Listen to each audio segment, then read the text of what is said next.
Zero savings, debt, and bad spending habits are more than just money problems, and they could be sabotaging your relationship. Today, I'm going to talk about 8 financial red flags in your relationship that you cannot afford to ignore. Hey, I'm Katherine, founder of Imperfect Budget, and I help women understand the psychology behind their money decisions so they can stop feeling stuck and start building confidence with their finances. The first red flag to watch out for is your partner hiding purchases or lying about their spending habits. Now, just to be clear, I am not talking about your partner buying a new pair of shoes that they didn't tell you about. Having a certain level of confidence to spend money without consulting your partner is healthy in every relationship. I'm talking about the $1,000 watch tucked in the back of a drawer because they didn't want you to find it kind of purchases. Now, there could be a couple of reasons for behavior like this. Maybe they're afraid you'll judge them. Maybe you tend to micromanage the money and so they feel restricted and tend to rebel by doing secret spending. Or maybe you have different financial goals and the secrecy is just to prevent an argument.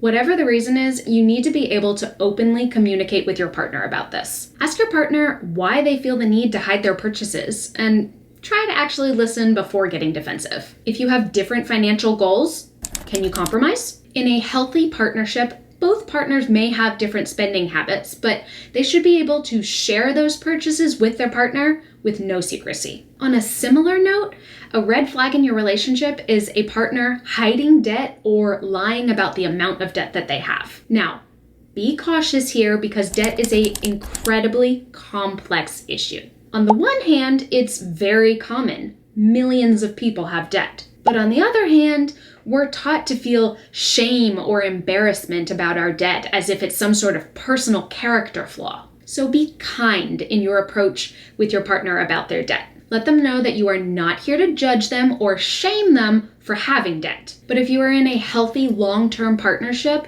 your partner does need to be able to be open with you so that you two can solve the problem together. Maybe it's their debt, but there's no reason why they should have to handle it alone. You can help them create a debt payoff plan and encourage them as they make progress. Honesty is one of the most important parts of any relationship. So if your partner can't be transparent with something as important as debt, it could signal a deeper lack of trust or emotional security in the relationship. Of course, it feels good in a new relationship when a partner buys you flowers or takes you to nice dinners. But if it's starting to feel like love bombing, you might have a problem. Your partner buying you things crosses over into emotional manipulation when they do it instead of apologizing or working through conflict. If you argue and then come home to a nice piece of jewelry, it might feel thoughtful, but really, they're just putting a band-aid on deeper issues. In a healthy relationship, you and your partner need to be able to resolve conflict first, and then you can buy makeup presents. Another way a partner may use money against you is to manipulate the power dynamic of the relationship. If they buy you something that's linked to a certain expectation, that's manipulative. For example, if they expect you to act grateful for the gift, or if they expect you to do something in return because they got you a gift. It could even be something like, well, I pay the bills, so you owe me. Equitable is not always equal, and a healthy relationship does not tally up financial contributions to use as coercion. Any long-term partnership requires some give and take, but gifts, presents, or even paying the mortgage should be done without the expectation that the other partner needs to give something back.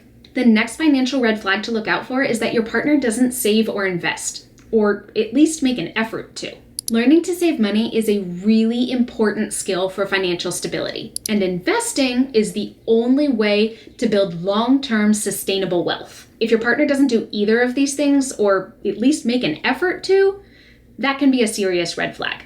It definitely means they're not planning for the future, and it probably also means that their current financials are unstable as well. And if they have no savings, it probably won't be long before they start asking you for money. They may seem like reasonable requests at first, like for a doctor's visit or an urgent car repair. But if you keep giving money to this person, it's like pouring water into a funnel. You can pour and pour and pour, and it just keeps falling out the bottom. The fifth red flag to look out for is actually not about your partner at all. It's about you. If you're starting to feel bitter or resentful about your partner's spending habits, that is a serious sign that something is off. When we first got married, my husband got a new job and was constantly buying things, whereas I was trying to make sure our bills were paid, build our emergency fund, and save for retirement. I started growing resentful really fast. I wanted him to help take care of our financial stability, and I wanted to spend on fun things too. Fortunately, we were able to talk about it and build a system that worked for both of us. So if you're starting to feel resentful about your joint finances, even if you're not married, talk about it. If your partner isn't even willing to talk about it, you could have some deeper communication issues that you need to address. The next sign to look out for, your partner shifts blame. Whether it's their job, the economy, or their ex, they constantly blame other people for their financial situation. Of course, there are a million external factors that can affect your personal finances. But if a person isn't willing to take personal responsibility for the things that they can control, like their saving and spending habits, that's a red flag. You may hear phrases like, if my boss would just pay me more, then I would be better off. Well, you're the one who wanted to move here, so that's why we have no money. Blaming others might feel easier in the moment, but if someone is always playing the victim, it's going to prevent them from any personal growth. Unfortunately, you can't build a future with someone who isn't willing to take responsibility for their own personal situation. And the reality is, if you try, that whole burden is going to fall on you. The seventh red flag to watch out for is that you have opposing money values. Everyone is different, and it's completely normal to have different habits with money. But if your financial values are on two opposite ends of the spectrum, that could be a red flag.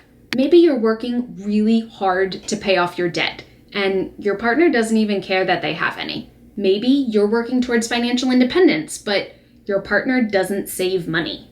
Maybe you want to combine your finances, but your partner wants to stay 100% separate. There's nothing wrong with having different ideas about how to manage your money. In fact, that's completely normal and very healthy. But if you and your partner have fundamentally different money values, it's going to lead to miscommunications, tension, and long-term incompatibility. Especially when you start talking about big decisions like buying a home, having kids, and retirement. Having shared values doesn't mean that you agree on how to spend every single dollar. It just means you have an aligned vision of how you want to live your life. The final red flag to watch out for in your relationship is you never plan for the future. It's one thing to live in the moment, but if your partner refuses to discuss any long-term goals, financial plans, or even where your lives are headed together, it might be a sign that they don't consider you part of their future. To me, there is nothing more romantic than sitting down with your partner and planning out how you want to build your future together.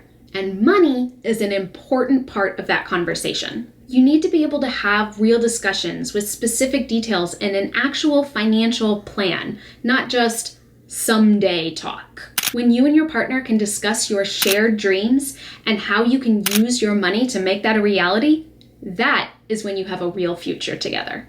Whether you like it or not, money plays a critical role in our relationships. These problems aren't just money issues. They're signs of communication problems, misalignment of values, and sometimes even manipulation. So if you're noticing one or more of these red flags in your relationship, don't ignore them. But don't panic. The good news is many of these problems can be resolved with honest communication with your partner. It might be a tough conversation at first, but both of you deserve a relationship where your emotional security and financial stability are a priority. If you've ever seen any of these red flags in your relationship, let me know. Did you and your partner work it out or call it quits? If you like this video, remember to like and subscribe. I release new videos about money and money psychology every Wednesday.